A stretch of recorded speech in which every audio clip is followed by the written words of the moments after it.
السلام علیکم ورحمۃ اللہ وبرکاتہ۔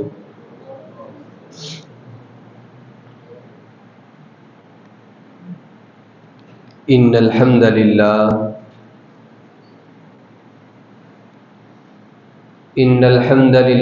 نحمده ونستعینه ونستغفره ونعوذ باللہ من شرور انفسنا ومن سیئات اعمالنا، من يهده الله فلا مضل له ومن يضلله فلا هادي له، وأشهد أن لا إله إلا الله وحده لا شريك له،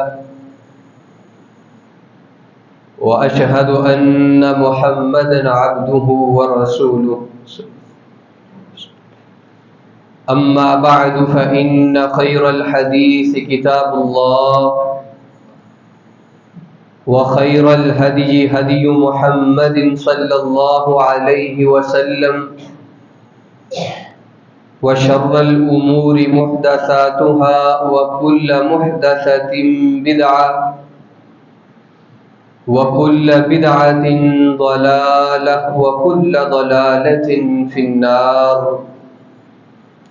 يا أيها الذين آمنوا اتقوا الله حق تقاته ولا تموتن إلا وأنتم مسلمون۔ يا أيها الناس اتقوا ربكم الذي خلقكم من نفس واحدة وخلق منها زوجها وبث منهما رجالا كثيرا ونساء، واتقوا الله الذي تساءلون به والأرحام، إن الله كان عليكم رقيبا۔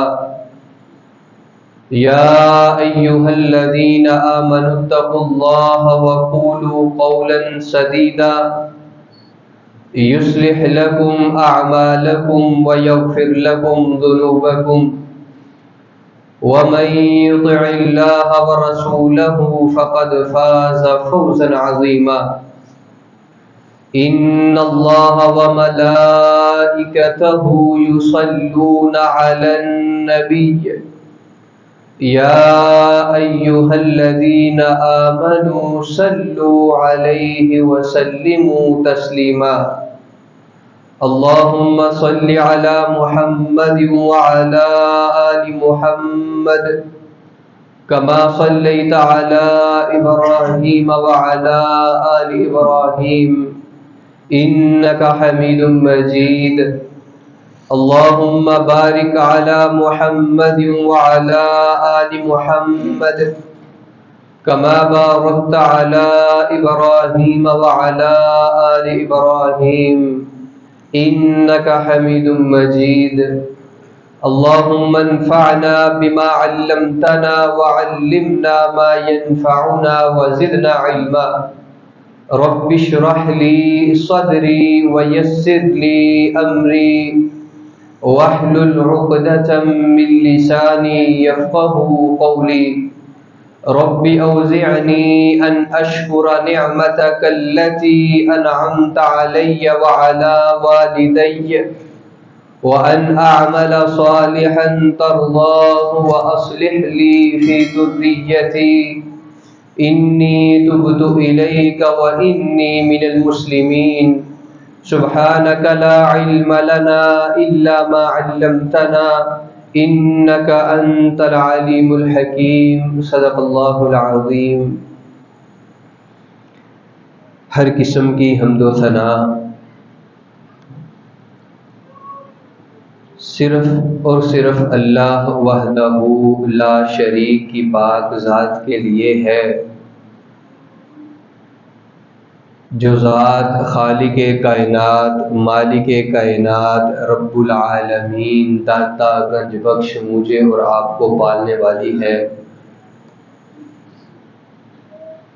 درود و سلام امام الانبیاء، سید الانبیاء، امام الرسل، امامنا فی الدنیا والآخرہ، جناب محمد الرسول اللہ صلی اللہ علیہ وآلہ واصحابہ وسلم کی ذات اقدس کے لیے کہ جن کی محنتوں، کوششوں اور کاوشوں سے اللہ ذوالجلال نے ہمیں توحید جیسی دولت سے مالا مال کیا، بخشش اور رحمت کی دعائیں صحابہ کرام رضوان اللہ علیہم اجمعین، اہل بیت، تابعین اعظام، اولیاء کرام، ائمہ اور سلف صالحین کے لیے۔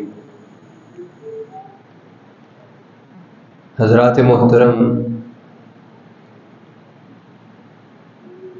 جیسا کہ آپ احباب کے علم میں ہے کہ پچھلی مجلس کے اندر، پچھلے خطبے کے اندر، پچھلی گفتگو کے اندر، بیٹھک کے اندر ہم نے اللہ ذوالجلال کے ایک بڑے ہی پیارے رسول، اللہ ذوالجلال نے جن کو اپنا دوست قرار دے دیا، جناب ابراہیم علیہ السلام، ان کی زندگی کے متعلق کچھ گزارشات وہ ہم نے پیش کی تھی، اور آج کی اس گفتگو کے اندر انہی کی زندگی کو آگے بڑھنا مقصود تھا، لیکن وہ جو چیپٹر 2 ہے ابراہیم علیہ السلام کی زندگی کا بقیہ حصہ ہے، جو واقعات ہیں کہ جب اسماعیل علیہ السلام کو اماں ہاجرہ کو چھوڑا تو زندگی کیسے بسر کی، بیت اللہ کیسے تعمیر ہوا، قربانی کا قصہ واقعہ وہ کیسے پیش آیا، یہ ساری چیزیں، سارے واقعات ہم اگلے خطبے میں انشاءاللہ بیان کریں گے۔ اس کا مقصد وہ یہ ہے کہ چند دن پہلے جب ہمارے موضوع عنوان ڈیسائیڈ ہوئے تھے، ان میں سے ایک موضوع تھا خطبہ یہ عشرہ ذی الحجہ کے متعلق۔ اگر آج ہم اس کو بیان نہیں کرتے، عشرہ ذی الحجہ کے 10 دنوں کی فضیلت کو، اس کو پینڈنگ کرتے ہیں اگلے جمعے تک، تو میں سمجھتا ہوں کہ اس کا مقصد ہی فوت ہو جانا ہے، کیونکہ ہفتے والے دن تو عید ہے، پھر وہ سارے 10 دنوں کی فضیلت کا بیان کرنا وہ کوئی مقصد نہیں رہے گا۔ تو آج کی اس گفتگو کا عنوان عشرہ جو ذی الحجہ کا پہلا عشرہ، پہلے 10 دن جس کا آج دوسرا دن ہم گزار رہے ہیں، ان کو بیان کرنا مقصود ہے۔ اور ابراہیم علیہ السلام کی جو بقیہ زندگی تھی وہ سیاق و سباق کے ساتھ انشاءاللہ ہم اگلے جمعے میں بیان کریں گے۔ اللہ ذوالجلال جو کچھ آج میں بیان کروں آپ سنیں، اس کو سن کر اس پر عمل کرنے کی توفیق عطا فرمائے۔ حضرت یہ جو عشرہ ذی الحجہ ہے، ہمارے جو اسلاف تھے وہ 3 عشروں کی بڑی اہمیت کو جانتے ہوئے ان میں عبادات کثرت سے کیا کرتے تھے۔ ان میں سے ایک عشرہ رمضان المبارک کا آخری عشرہ، ایک عشرہ محرم کا پہلا عشرہ، اور ایک عشرہ یہ ذی الحجہ کے پہلے 10 دن۔ ان کی فضیلت کو وہ مد نظر رکھتے ہوئے جتنی ان کی توفیق، استطاعت، ہمت ہوتی تھی، وہ عبادات کیا کرتے تھے کثرت کے ساتھ، اللہ ذوالجلال کا قرب حاصل کرنے کی وہ کوشش کیا کرتے تھے۔ اس عشرے کی فضیلت کتنی ہے، اس عشرے کا مقام کتنے، قرآن کریم کا مطالعہ کریں۔ اللہ ذوالجلال نے ذی الحجہ کے یہ پہلے 10 دنوں کی 10 راتوں کی قسم اٹھائی ہے۔ اللہ ذوالجلال فرماتے ہیں والفجر ولیال عشر، قسم ہے مجھے فجر کی اور عشرے کی، یعنی ذی الحجہ کی پہلی 10 راتوں کی۔ آپ دیکھیں کہ وہ کتنی بلند ذات، اتنی اعلیٰ افضل اور مرتبہ ذات، حضرت وہ کسی چھوٹی سی چیز کی قسم اٹھا سکتی ہے؟ اللہ ذوالجلال کی صرف ان 10 راتوں کی قسم اٹھانا ہی اس کی اہمیت، فضیلت اور برتری کو حضرت ظاہر کرتے ہیں۔ ویسے تو حضرت انسان کا اللہ ذوالجلال نے ایک مقصد رکھ دیے، کیا وما خلقت الجن والانس الا لیعبدون، کہ اللہ ذوالجلال نے مجھے اور آپ کو پیدا کیا صرف اپنی عبادت کے لیے، لیکن اللہ ذوالجلال نے جو ہمیں مواقع عطا کیے، جن کے اندر اللہ ذو الجلال کا قرب حاصل کرنا آسان ہوتے ہیں، جو بندہ نیک اعمال کرتا ہے ان کا حضرت اجر بڑھ جاتے ہیں۔ یہ ذی الحجہ کے پہلے 10 دن بھی ان حسین مواقع میں سے ایک موقع ہے جن کو میں نے اور آپ نے ضائع نہیں کرنا۔ ہم نے کوشش کرنی ہے، ہمت مارنی ہے، اللہ ذو الجلال کی توفیق کے ساتھ نیک اعمال کرنے ہیں۔ اللہ ذو الجلال فرماتے ہیں والذین جاہدوا فینا لنہدینہم سبلنا، جو کوئی ہمارے راستے میں کوشش کرتے ہیں، محنت کرتے ہیں کہ میں کثرت سے نیک اعمال کروں، فرماتے ہیں لنہدینہم سبلنا، ہم اس کو اپنے راستے دکھا دیتے ہیں۔ اللہ اکبر، کہ کون کون سا راستہ اللہ ذو الجلال کی جنت کی طرف جاتے ہیں، کون سا راستہ اللہ کے قرب کی طرف جاتا ہے، اللہ فرماتے ہیں ہم ان کو سارے راستے دکھا دیتے ہیں۔ وَإِنَّ اللَّهَ لَمَعَ الْمُحْسِنِينَ، او لوگوں، او امت محمدیہ، یاد رکھو جو لوگ نیکی کرنے والے ہیں میں ہمیشہ ان کے ساتھ ہوں۔ اللہ اکبر۔ آج اس دنیا کے اندر دنیاوی کاموں کو مد نظر رکھتے ہوئے نا ہمیں ایک حوصلہ ہوتا ہے، پیچھے میرے پرا کھلوتے ہیں، پیچھے میرے بڑے بڈیرے نے۔ حضرت اس دنیا کے اندر ہم جو لوگوں کا ساتھ لے کر کے اپنی خوشی کا اظہار کرنے والے، تو اس بندے کی خوش قسمتی کے کیا کہنے جو وہ ان اللہ لمع المحسنین کا مصداق بنے، جس کو اللہ ذو الجلال کہہ رہے ہیں کہ میں اس بندے کے ساتھ جو نیکیاں کرنے والا اور اس کے اندر کوشش کرنے والا ہے۔ اور اس عشرے کی فضیلت کتنی ہے، نبی علیہ الصلوۃ والسلام کی احادیث سنیے۔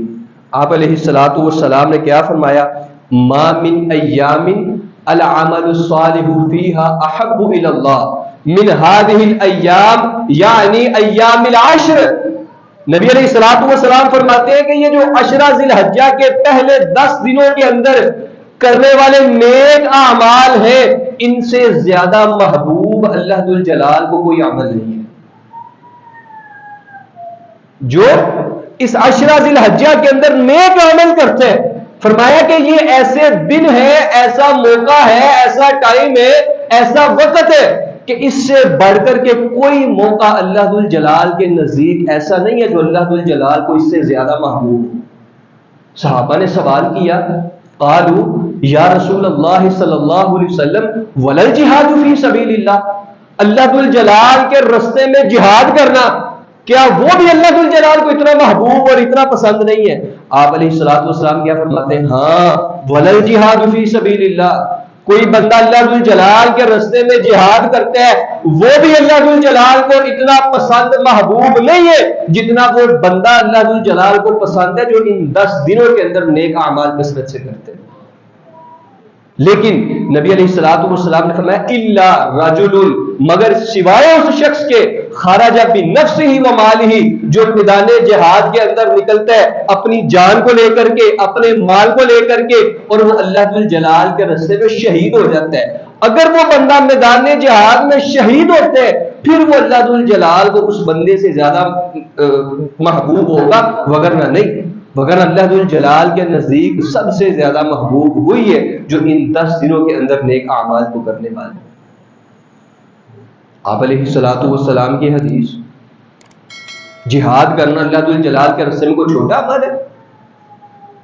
بندہ اپنی جان کو اپنی ہتھیلی کے اوپر صرف اللہ ذو الجلال کی رضا کے لیے رکھ کر کے وہ میدان جہاد کے اندر چلا جائے۔ صحابہ کرام رضوان اللہ علیہم اجمعین نے بھی تو جہاد کیے تھے۔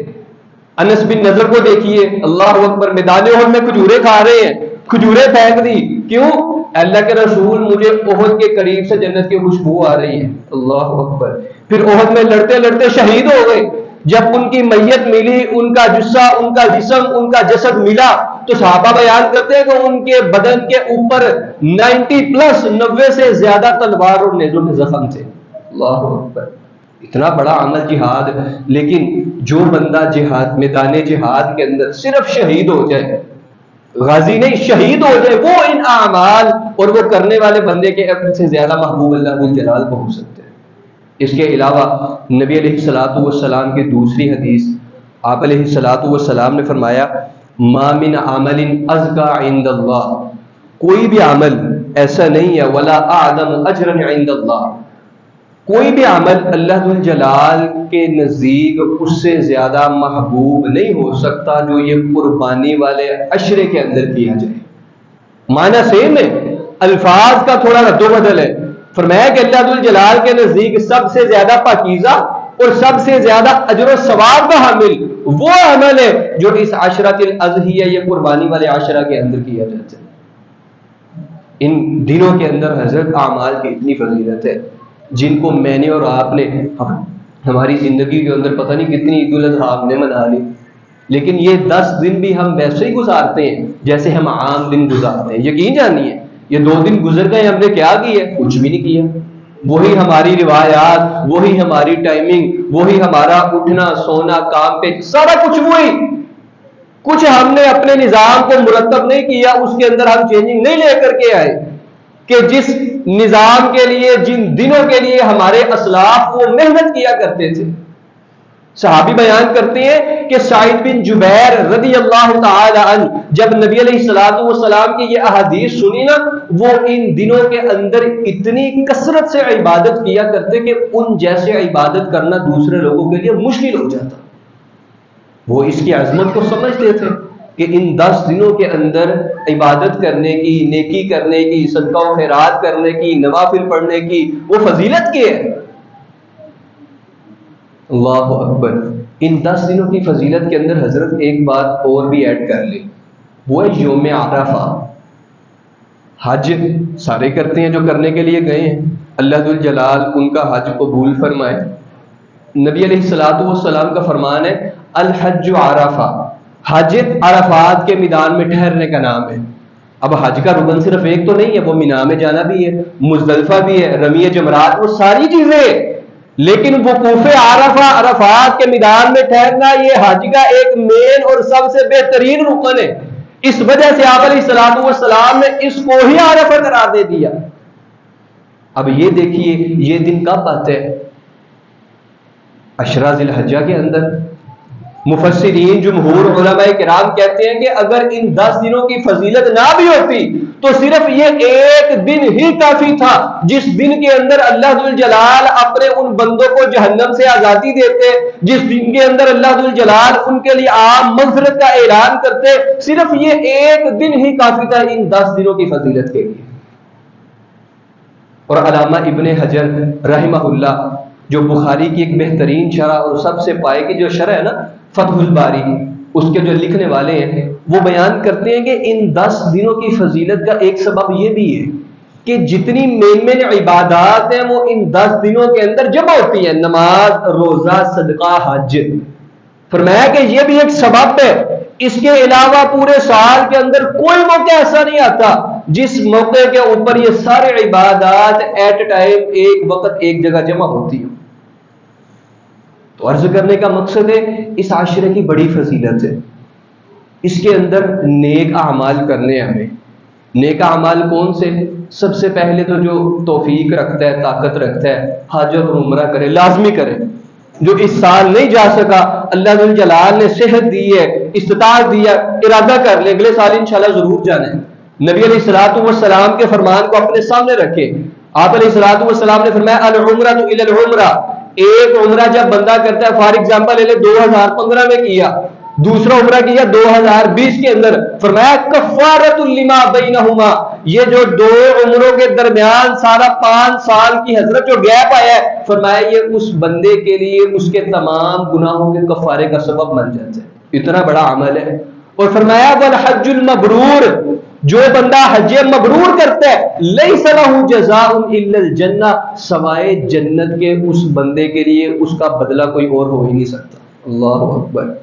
اگر کوئی استطاعت رکھتا ہے نیک اعمال کرنے کی، سب سے پہلے اس عشرے کے اندر کوشش کرے حج اور عمرے جیسے نیک اعمال کرنے کی کوشش کرے.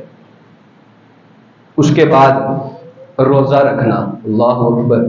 اللہ ذو الجلال کو بڑا پسندیدہ عمل ہے کہ جو بندہ صرف اللہ کی رضا کی خاطر روزہ رکھتا ہے.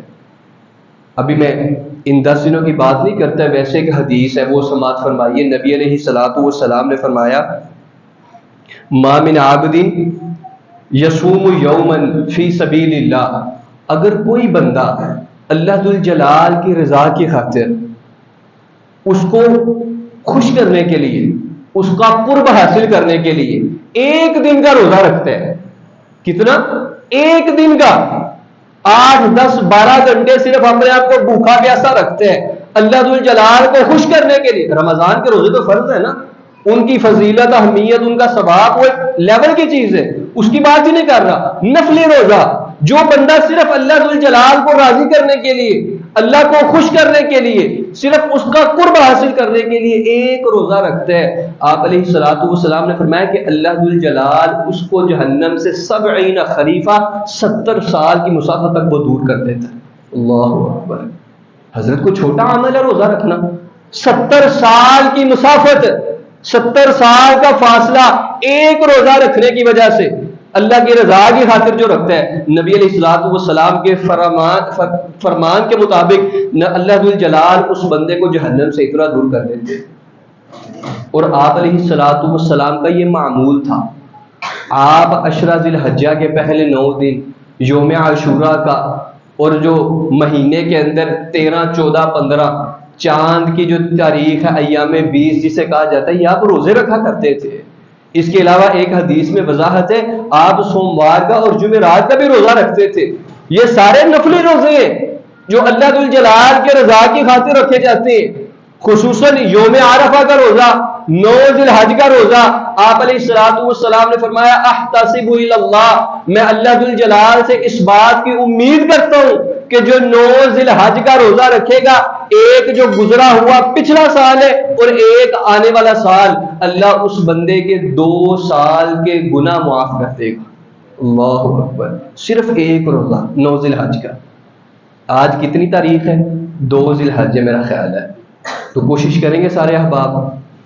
بڑی گرمی ہے، کوئی اس کا انکار کرنے والا نہیں ہے، لیکن آپ یہ بھی دیکھیں ایک سائیڈ کے اوپر اللہ ذوالجلال کا قرب، ایک سائیڈ کے اوپر یہ دنیا کی گرمی. آج آپ اگر چن لیں گے اللہ کے قرب کو، اللہ کے قرب حاصل کرنے کے لیے کوشش کریں گے، خدا کی قسم اللہ کل قیامت کی گرمی سے ہمیں بچا لے گا. وہ بڑی ظالم گرمی ہے. یہ آگ تو ابھی برسا نہیں نا رہا، سورج ایک دھوپ کی شدت یہ ہے، وہ آگ بھی ایسی ہے کہ بندہ بیان نہیں کر سکتا، جس کو 3000 سال تک جلایا اللہ ذوالجلال نے صرف ابن آدم کے لیے، کہ اس دنیا کے اندر جو میری سرکشی کرے گا اس کے اندر میں جلاؤں گا اسے. آج اگر ہم کوشش کریں گے لَنَهْدِيَنَّهُمْ سُبُلَنَا، تو انشاءاللہ اللہ ذوالجلال ضرور ہمیں اپنے راستے دکھلائیں گے. تو کوشش کریں گے سارے حضرات 9 ذی الحج کا روزہ لازمی رکھیں گے. خود بھی ہمیں رکھنا ہے، اپنی اولادوں کو بھی اس کی تعلیم دینی ہے، ان کی تربیت بھی اس طرح کرنی ہے. ہر سال ان کو عادت اپنائیں، ان کی عادت بنائیں. اگلا سال آئے آپ کو نہ کہنا پڑے، بچے کہیں پاپا سے کہ ہم نے روزہ رکھنا ہے انشاءاللہ. تو نبی علیہ الصلوۃ والسلام کا بھی یہ معمول تھا. آپ علیہ الصلوۃ والسلام سوموار اور جمعرات کا بھی روزہ رکھا کرتے تھے. آج پیچھے وہ معاملہ ہوا ہے نا انڈیا کے ساتھ، جو ہمارے چکلش تھی، تو دیکھیں لوگوں نے شکر کیسے منایا ہے. ڈھول کی تھاپ کے اوپر کیا جی یوم تشکر منایا جا رہا ہے. خدا کی قسم یہ میرے نبی کا طریقہ تو یہی تھا. فتح مکہ ہوا، اللہ ذوالجلال نے اذیتیں برداشت کرنے کے بعد حکمرانی دی، سلطنت دی، تو میرے نبی کے یاروں نے کیسے منایا؟ یوم تشکر رات کو اللہ ذوالجلال کے سامنے اپنے سر سجدے میں رکھ کر کے وہ روتے رہتے تھے. یوم تشکر تو اس طرح منایا جاتا ہے. نبی علیہ الصلوۃ والسلام سے پوچھا اللہ کے رسول آپ سوموار والے دن کا روزہ کیوں رکھتے ہیں؟ نبی علیہ الصلوۃ والسلام فرماتے ہیں کہ اس دن اللہ ذوالجلال نے مجھے اس دنیا کے اندر بھیجا تھا، میں شکر کے طور کے اوپر اللہ ذوالجلال کے ہاں روزہ رکھتا ہوں. حضرت یوم تشکر تو ایسے منایا جاتا ہے. تو روزہ رکھنا یہ نبی علیہ الصلوۃ والسلام کا طریقہ بھی ہے اور اللہ ذوالجلال کو بھی بہت زیادہ محبوب ہے. اور خصوصاً جو ان 10 دنوں میں روزہ رکھتا ہے، یوم عرفہ کا تو ہم نے لازمی رکھنا ہے انشاءاللہ. اس کے علاوہ یہ جو ایک ہفتہ ہے، یہ 7-8 دن ہے، سارے بھائی کوشش کیجئے گا. ہر بندے کی اپنی اپنی مصروفیات ہے. کوئی بندہ کٹن دھوپ پہ کام کرتا ہے، اس کا ایک اپنا محنت کا لیول ہوتا ہے، کسی کا کام آفس میں بیٹھ جو برداشت کر سکتا ہے لازمی روزہ رکھے. نبی علیہ الصلوۃ والسلام کا وہ فرمان کہ اللہ ذوالجلال 70 سال کی مسافت تک دور کر دیتا ہے، وہ عام ہے، لیکن ان 10 دنوں کی فضیلت زیادہ ہے، ان کا مقام و مرتبہ زیادہ ہے. تو اللہ ذوالجلال سے ہم اس بات کی امید کرتے ہیں کہ انشاءاللہ اللہ ذوالجلال ہمیں اس روزے کا اجر و ثواب بھی زیادہ عطا کرے گا. اس کے علاوہ حضرت ان 10 دنوں میں جو کرنے والے کام ہیں، اللہ ذوالجلال کا ذکر کرنا، حضرت عبداللہ بن عمر رضی اللہ تعالی عنہ بیان کرتے ہیں ما من ایام اعظم عند اللہ، یہ جو ایام ہے، یہ جو 10 دن ہے، یہ تو ہم نے سن لیا، پڑھ لیا، دیکھ لیا کہ اللہ ذوالجلال کے ہاں سب سے زیادہ افضل و اعلیٰ اور برتر ہے، تو ہم نے کرنا کیا ہے؟ دیگر نیک اعمال کے ساتھ عبداللہ بن عمر رضی اللہ تعالیٰ عنہ کہتے ہیں فَأَكْثِرُوا مِنَ التَّحْلِيلِ وَالتَّحْمِيدِ وَالتَّكْبِيرِ، کہ تم سبحان اللہ والحمدللہ واللہ اکبر، اللہ ذوالجلال کی حمد و ثنا، اس کی بڑائی کبریائی وہ کثرت سے بیان کیا کرو۔ اور امام بخاری رحمہ اللہ وہ کیا لکھتے ہیں کہ حضرت عبداللہ بن عمر اور جناب ابو ہریرہ رضی اللہ عنہما کانا یخرجان الی السوق، جب یہ ذی الحج کا چاند نظر آتا یہ دونوں ہستیاں بازاروں میں چلی جاتی اور وہاں جا کر کے کیا کرتی؟ تکبیرات اونچی اونچی پڑھتی، اللہ اکبر لا الہ الا اللہ واللہ اکبر وللہ الحمد۔ امام بخاری رحمہ اللہ کہتے ہیں کہ جب لوگ ان کی زبان سے یہ کلمات سنتے تو ان کے ساتھ لوگ خود بھی دہرانے لگ جاتے۔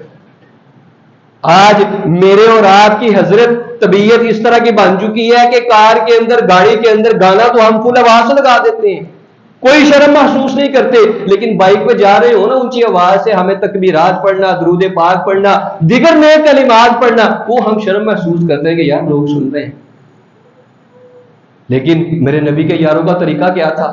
وہ اسپیشل اس بات کا اہتمام کیا کرتے تھے، بازاروں کے اندر نکل جاتے، تکبیرات پڑھتے، لوگوں کو یاد دہانی کرواتے کہ ذی الحج کا چاند نظر آ چکے، تو لوگ بھی ان کے ساتھ تکبیرات پڑھنا شروع ہو جاتے۔ اللہ ذوالجلال کے ذکر کی جو سب سے بہترین چیز ہے نا وہ یہ ہے کہ اللہ ذوالجلال کی معیت نصیب ہوتی ہے۔ جو بندہ اللہ ذوالجلال کا ذکر کرتے ہے، سب سے بڑا اس کا پلس پوائنٹ اور بینیفٹ یہ ہے کہ اللہ ذوالجلال کی معیت نصیب ہوتی ہے۔ وہ بھی نبی علیہ الصلوۃ والسلام کی حدیث، آپ علیہ الصلوۃ والسلام نے فرمایا یقول اللہ تعالی، اللہ ذوالجلال خود فرماتے ہیں انا عند ظن عبدی، کہ میں اپنے بندے کے ساتھ کیسا سلوک کرتا ہوں اس کے گمان کے مطابق۔ اگر میرے بندے کے اوپر کوئی مصیبت، کوئی پریشانی آتی ہے تو اگر میں اپنی زبان سے کہتا ہوں کوئی نہیں یار اللہ خیر کرے گا، اچھا گمان ہے اللہ کے ساتھ، فرمایا کہ میں اپنے بندے سے ویسا ہی سلوک کروں گا جیسا وہ مجھ سے گمان رکھتے ہیں۔ اور نبی علیہ الصلوۃ والسلام نے فرمایا کہ اللہ ذوالجلال فرماتے ہیں ان ذکرتہ فی نفسی، اگر میرا بندہ مجھے اپنے دل کے اندر یاد کرتا ہے، ذکرتہ فی نفسی، میں اس کو اپنے دل کے اندر یاد کرتا ہوں۔ اللہ اکبر۔ وَإِن ذَكَرْتُهُ فِي مَلَئٍ، اور اگر میرا بندہ مجھے کسی جماعت کے اندر یاد کرتا ہے، کوئی یاروں کی محفل ہے، کوئی بیٹھک ہے، کوئی یار سجن دوست بیٹھے ہوئے ہیں، گیدرنگ ہے، فیملی ممبر ہے، اللہ ذوالجلال کا تذکرہ کرتا ہے بندہ، اس کی وحدانیت کو بیان کرتے، اس کے ہمارے اوپر جتنے انعامات احسانات ہیں بندہ ان کا تذکرہ کرتا ہے، نبی علیہ الصلوۃ والسلام فرماتے ہیں کہ اللہ ذوالجلال فرماتے ہیں کہ میں اس سے بہتر یعنی فرشتوں کی جماعت کے اندر اس بندے کا تذکرہ کرتا ہوں۔ اللہ اکبر، کہ یار دیکھو وہ زمین کے اوپر میرا فلاں فلاں بندہ ہے، وہ میرا ذکر کر رہے ہیں۔ فرمایا کہ اگر کوئی میرا بندہ میری طرف ایک بالشت آتا ہے، میں اس کی طرف ایک زرا جاتا ہوں، ایک ہاتھ، اگر میرا بندہ میری طرف چل کر کے آئے گا میں اس کی طرف دوڑ کر کے جاتا ہوں۔ یعنی اللہ ذوالجلال تو انتظار کر رہے ہیں، وہ بس میرا بندہ کوئی میری طرف آئے تو صحیح، کوئی پہل تو کرے، اس کو نوازنا، اس کی پریشانیاں دور کرنا، اس کی تکلیفوں کو، اس کے دکھوں کو سکھوں میں تبدیل کرنا، وہ اللہ ذوالجلال کا کام ہے۔ یہ ذکر کا سب سے بڑا فائدہ ہے کہ اللہ ذوالجلال کی معیت نصیب ہوتی ہے۔ اور نبی علیہ الصلوۃ والسلام نے ہمیں کلمات بتلائے، آپ علیہ الصلوۃ والسلام نے فرمایا احب الکلام الی اللہ اربع، 4 کلمات ایسے ہیں جو اللہ ذوالجلال کو بہت زیادہ محبوب ہے۔ آسان بیان کرنے کا مقصد کیا ہے کہ یہ جو دن چل رہے ہیں، بڑے بڑے جو اعمال ہیں ان کے ساتھ ہم نے اٹھتے بیٹھتے چلتے پھرتے سوتے کھاتے یہ کلمات اپنی زبان کے اوپر ہمیشہ رکھنے ہیں۔ اتنی فضیلت والے دن اگلے سال پتہ نہیں آئے ہم ہو نہ ہو، ان سے فائدہ تو اٹھائیں ہم۔ وہ 4 کلمات کون سے ہیں؟ سبحان اللہ والحمد للہ ولا الہ الا اللہ واللہ اکبر۔ یہ 4 کلمات ایسے ہیں جن کے متعلق نبی علیہ الصلوۃ والسلام نے فرمایا احب الکلام، اللہ ذوالجلال کو یہ بہت ہی زیادہ محبوب ہے۔ اور اگر اس کے اندر اضافہ کر لیا جائے، ایک کلمہ اور ایڈ کر لیا جائے، سبحان اللہ والحمد للہ ولا الہ الا اللہ واللہ اکبر ولا حول ولا قوت الا باللہ، یہ ایک جملہ ایڈ کر لیا جائے، نبی علیہ الصلوۃ والسلام نے فرمایا کہ اللہ جلال اپنے بندے کے سارے گناہ معاف فرما دیتے ہیں اگر وہ سمندر کی جاگ کے برابر بھی ہو۔ اللہ اکبر۔ حضرت یہ فضیلتیں جو عام دنوں میں ہیں، ان دنوں کی اہمیت، فضیلت، برتری، مقام، مرتبہ اللہ الجلال کے نزدیک زیادہ، ان کی اس بات کو ہمیشہ یاد رکھیں۔ یہ جو فضیلت بیان ہو رہی ہیں یہ صرف خالی عشرہ ذی الحجہ کے متعلق نہیں ہے، یہ عام دنوں کی فضیلتیں ہیں۔ جو بندہ اس کو خاص دنوں کے اندر پڑھتا ہے، جب بندہ اللہ الجلال کا قرب حاصل کرنے کے لیے، اس کا نزدیک ہونے کے لیے، اللہ الجلال کے رستوں کو تلاش کرنے کے لیے پڑھتا ہے، تو پھر اس کا مقام و مرتبہ تو ایک علیحدہ ہوگا۔ ایسے ہی جناب ابو ہریرہ رضی اللہ تعالیٰ عنہ بیان کرتے ہیں کہ میں نے ایک دفعہ شجرکاری کر رہا تھا، نبی علیہ الصلوۃ والسلام میرے پاس سے گزرے، میرے قریب سے گزرے، اللہ اکبر، تو مجھے کیا کہتے ہیں، ابو ہریرہ کیا کر رہے ہو؟ اللہ کے رسول درخت لگا رہا ہوں۔ فرمایا کہ میں تجھے اس سے بہتر شجرکاری نہ بتاؤں؟ جی جی اللہ کے رسول کیوں نہیں؟ تو نبی علیہ الصلوۃ والسلام نے یہ 4 کلمات بتلائے، ابو ہریرہ پڑھا کر، سبحان اللہ والحمد للہ ولا الہ الا اللہ واللہ اکبر۔ جب تو یہ 4 کلمات پڑھے گا، اس کے بدلے اللہ ذو الجلال تیری طرف سے جنت کے اندر تیرے درخت لگائے۔ اللہ اکبر۔ یہ حضرت چھوٹے چھوٹے کلمات، اور یہ آپ علیہ الصلوۃ والسلام کو بھی بڑے محبوب تھے۔ نبی علیہ الصلوۃ والسلام نے فرمایا لی ان اقول سبحان اللہ والحمد للہ ولا الہ الا اللہ واللہ اکبر، اگر میں یہ کہوں یہ 4 کلمات تو یہ مجھے ہر اس چیز سے زیادہ محبوب ہے، طلعت علیہ الشمس، جس چیز کے اوپر سورج طلوع ہوتا ہے۔ جب حضرت سورج طلوع ہو جائے کوئی چیز اس کی روشنی سے بچ سکتی ہے؟ کہنے کا مقصد کہ ہر چیز سے زیادہ محبوب نبی علیہ الصلوۃ والسلام فرماتے ہیں کہ مجھے یہ 4 جملے ہیں۔ تو یہ اس طرح کے بڑے ذکر ہیں، جس طرح تکبیرات وہ زیادہ سے زیادہ خصوصاً ان دونوں دنوں میں پڑھا کریں، تکبیرات کہا کریں، یہ جو سبحان اللہ والحمد للہ ولا الہ الا اللہ واللہ اکبر یہ کلمات ہو گئے، سبحان اللہ وبحمدہ سبحان اللہ العظیم، اس طرح کے بڑے ذکر ہیں، اپنی زبان کو ہمیشہ ان کے ساتھ تر رکھا کریں۔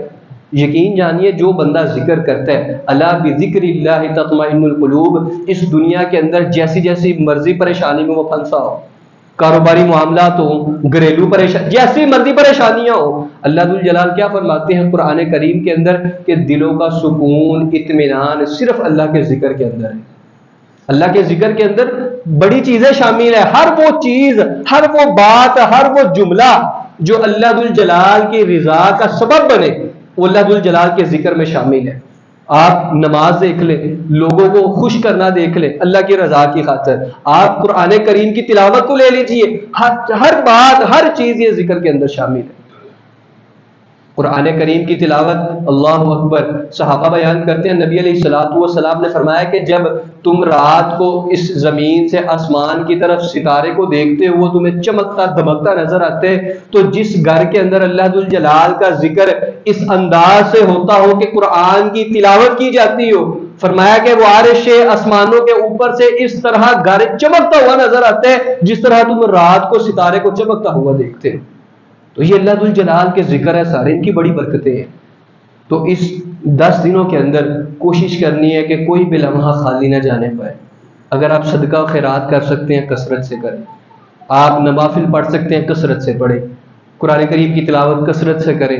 اگر آپ ان تمام چیزوں سے غافل ہیں، کوشش تو لازمی کرنی ہے، نہیں کچھ کر پا رہے تو یہ جو چند چھوٹے چھوٹے جملے ہیں، یہ جو ہمارا ٹائم نہیں مانگتے کہ فلاں جگہ جا کے پڑھ، وضو کر کے پڑھ، گاڑی کو سائڈ پہ کھڑا، یہ ہمارا کوئی ایسا ٹائم نہیں مانگتے۔ حضرت چلتے پھرتے ساتھ اپنا کام بھی کرے، ساتھ اپنی زبانوں کو بھی ان اذکار کے ساتھ وہ تر رکھے، یہ ہم نے لازمی کرنے ہیں۔ اس کے بعد قربانی کے حوالے سے صرف 2 یا 3 باتیں، زیادہ باتیں وہ قربانی کا جو خطبہ ہوتا ہے عید کا، اس کے اندر ہی میں سمجھتا ہوں بہتر ہے، لیکن اس سے پہلے 2-3 چیزوں کا جو ہمیں خیال رکھنا ہے۔ سب سے پہلے عبداللہ بن عمر رضی اللہ تعالیٰ عنہ سے پوچھا گیا کیا قربانی واجب ہے یا سنت ہے؟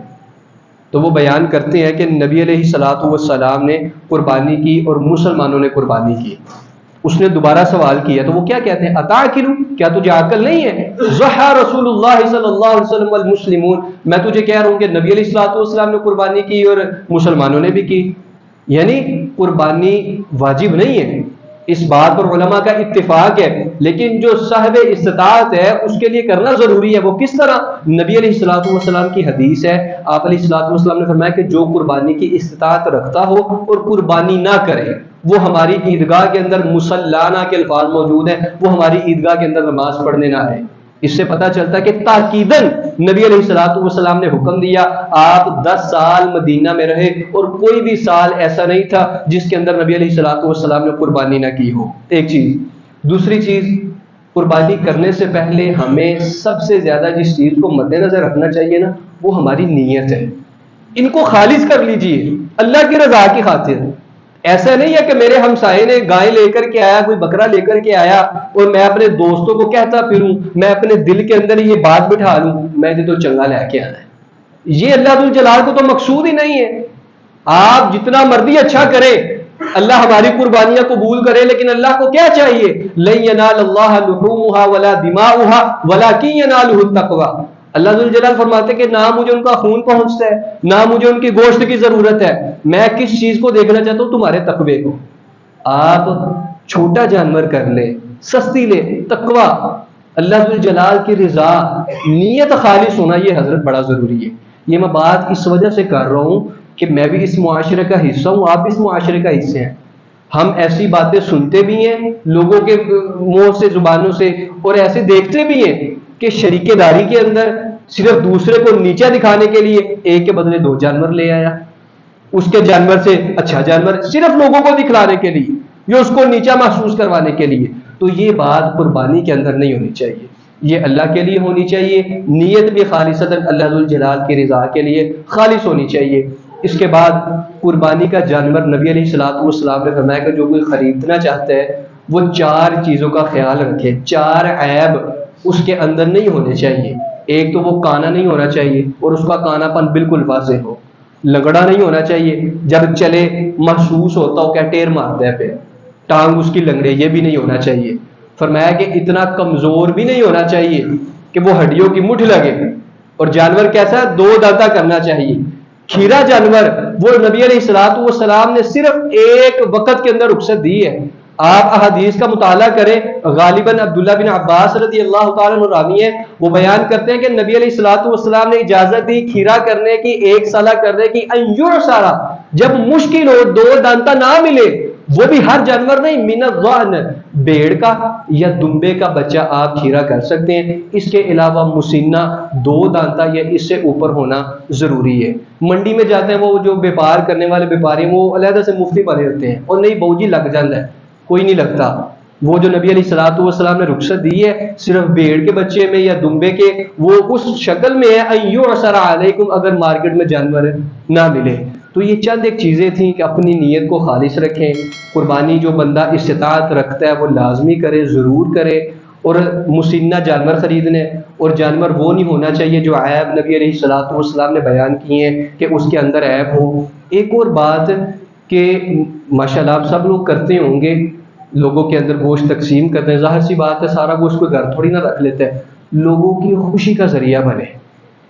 ہم دیکھتے ہیں ہماری گھروں کے اندر بھی ایسا ہوتا ہے کہ کوئی کسی نے جانور کی یار ران رکھ لیا، ہم روسٹ کر کے کھلائیں گے یا کھائیں گے وغیرہ وغیرہ. کوئی ایشو نہیں ہے اس میں، جو بندہ قربانی کرتا ہے اس کا بھی حق ہے.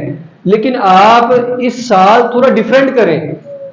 آپ کو پتہ ہے آپ کے رشتہ دار کون سے تھوڑے بیچارے مستحق ہیں، آپ ان کو کوئی اس طرح کا سرپرائز ران ان کی نیت کر کے رکھیں، ان کو روسٹ کر کے بھیجیں، ان کے لیے کوئی پارٹی رکھیں، لوگوں کی کوئی خوشی کا سبب بنے. آپ اس عید کے اوپر ان کے چہروں کے اوپر اگر آپ کی وجہ سے سمائل آئی، اللہ اکبر. نبی علیہ الصلوۃ والسلام نے فرمایا ادخال السرور علی المؤمن، اللہ ذو الجلال کو سب سے زیادہ محبوب بات یہ ہے کہ کسی مومن کو بندہ خوش کرے. آپ لوگوں کی خوشی کا سبب بنا کریں کسی نہ کسی طریقے سے بھی. گرمی ہے، سڑک کے اوپر کوئی اپنی طرف سے جتنی آپ کے پاس استطاعت ہے، ہمت ہے، یہ میں باتیں کر رہا ہوں اپنے مائنڈ کے حساب سے، آپ کا مائنڈ اور بھی ہو سکتا ہے، لوگوں کو مختلف طریقوں سے آپ خوش کر سکتے ہیں، لازمی کریں۔ اللہ ذوالجلال ہمیں ان 10 دنوں سے فائدہ اٹھانے کی، بھرپور فائدہ اٹھانے کی توفیق عطا فرمائے۔ یہ جو اضحیٰ کا دن آ رہا ہے، اللہ ذوالجلال ہماری قربانیاں قبول کرے، اللہ ذوالجلال ہماری دنیا بھی سنوار دے اور آخرت بھی سنوار دے۔